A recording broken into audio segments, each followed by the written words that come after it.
So one of the first things that came to mind was with Jujutsu Kaisen 0 being obviously a prequel to the main series. How did that sort of affect your performances going into this prequel, knowing that it's, taking place before obviously the main series? Did it affect your dynamic? Did it affect how you portrayed the characters? Well, I always start this one, so someone else start. The dynamic did completely change. I mean, yes. They obviously grow a lot over the course of this movie and end up in very different places by the time the show happens. Right. Right. So yeah, that definitely, which was really fun to explore. Apart from that, I say, fish and stuff. Like, yeah, but there's a lot going on under the surface. There's concerned fish. Let me interject here. I screenshotted this for you. You can't read it, but I'll say.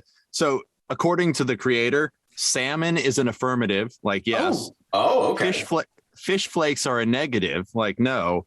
And everything else that Toge says is gibberish. That's so if he's saying salmon, he is actually saying yes. Wow. So wait, does that mean Panda's just making shit up? There we go. Wow, Xander, it's 2 for 2 this afternoon. Oh my gosh. Well, he's saying something and Panda's just like, I think he just said he agreed with me. He's a sweet boy. He's had a hard life. It's just kind of trying to mix it up as it goes along, and it's kind of like, you know what, he said this, just run with it. Yeah, Toge's actually expressing how much he wants to murder everyone, and it's like, he's so nice. He's so kind. No, we are obviously talking out of our butts here on that one. But it's fun getting to see glimpses of who they are, glimpses of who they become, exploring the ways that our characters changed between, the prequel and then the main series, which is most notable in Maki because she stops being as much of a wet blanket.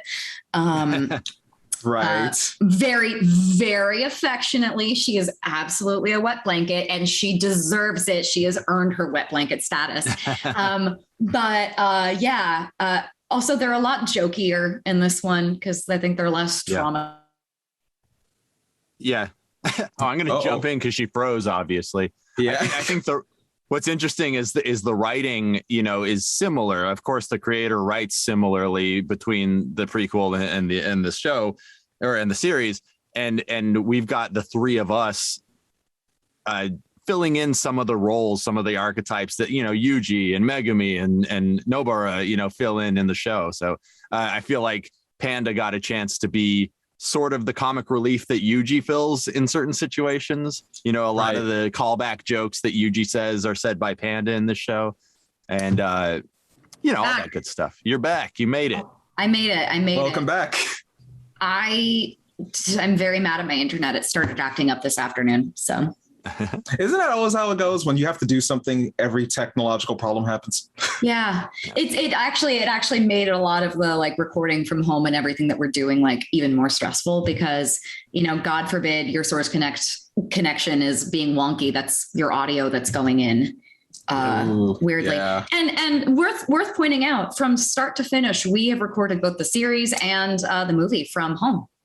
Yep. So, wow. Okay. So all of this was COVID restrictions, record from home. Wow. Yeah. That's impressive. Mm-hmm. That's amazing, especially with, like you said, the technological hurdles that you have to overcome in regards to that. Oh yeah. What makes it really beautiful too is just, I know, and I'm going to sing the praise of engineers over here, their ability and engineers and mixers to make it sound like we're all recording off of the same microphone and we're all in the same room, even though some people have nice booths, some people have converted closets, it all sounds great in both the series and in the movie. So I'm impressed. Absolutely. I sat through and heard. You can't tell any difference. It sounded in studio. You cannot tell any difference. That's an amazing job across the board from engineers and technology actually cooperating for a little bit. God bless the sound team. They've really pulled through in terms of making all the recording from home work.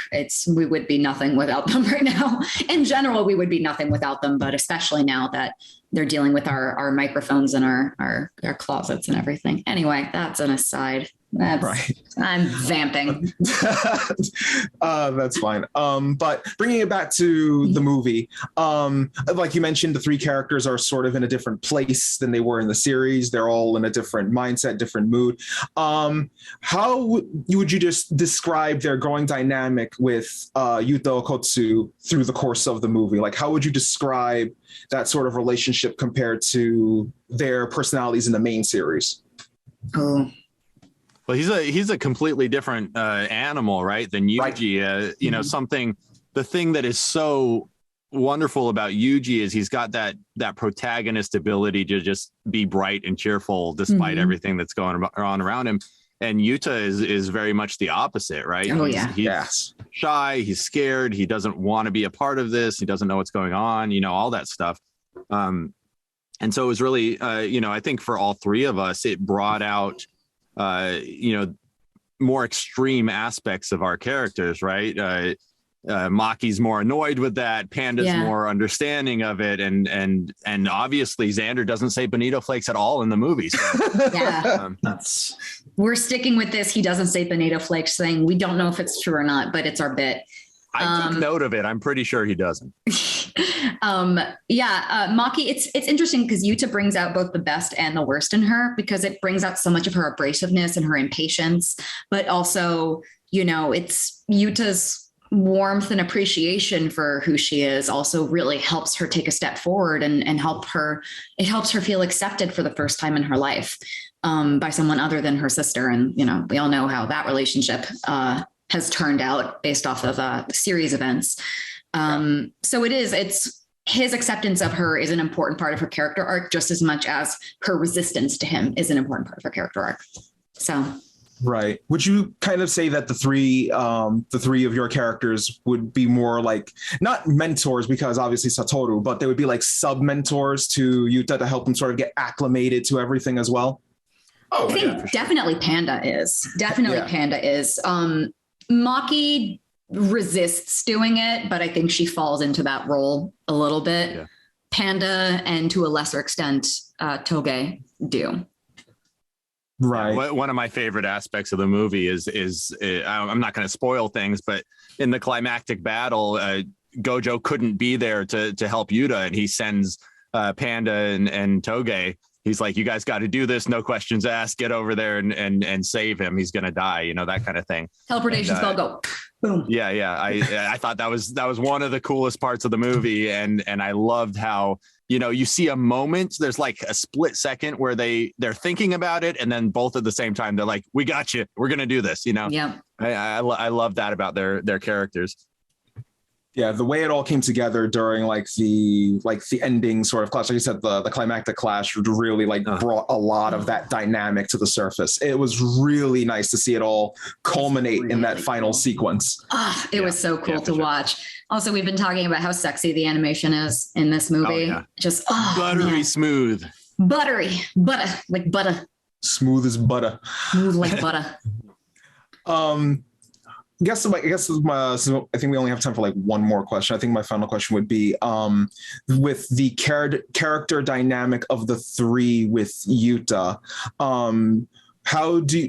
What would be probably your biggest takeaway from like their progression from the start of Zero through Zero into the main series? Like where, like, since obviously they go into whole different places, but how do you feel in regards to like their growth as characters throughout from the movie to the series?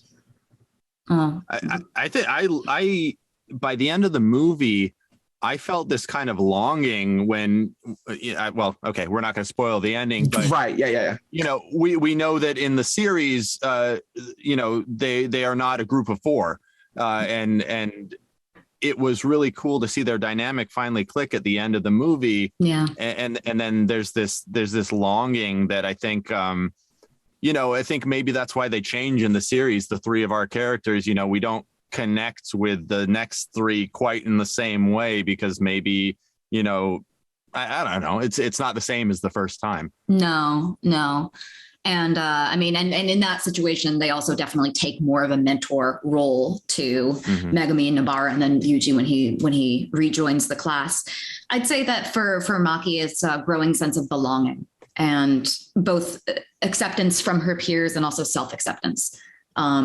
It's where her current growth is. And I think Yuta does a lot of that, you know, getting comfortable with Panda, and Toge does that. And then eventually making friends with the new kids, with the new first years, does that as well. Gotcha. And Xander, before we cut off, anything you want to add to this? Oh boy. I don't know if I've got anything else to cover. Yeah. I think they're much more sure of themselves as sorcerers, obviously. And they move more into, I mean, Allegra's been, you know, making the joke of like, in this one, it's kind of like, oh yeah, we're Jujutsu sorcerers. It's great. And by the series, it's kind of like, I've seen some things. Yeah. Right. Okay. I was given the cue to wrap up. So all right. Thank you all for the lovely interview. Xander, you're 2 for 2 on on the swear jar, apparently. Yeah. Good. Oh boy. Well, thank you for the interview. Thank you for your time. It was lovely getting to meet all three of you. Yeah. Nice talking to you, Lawrence.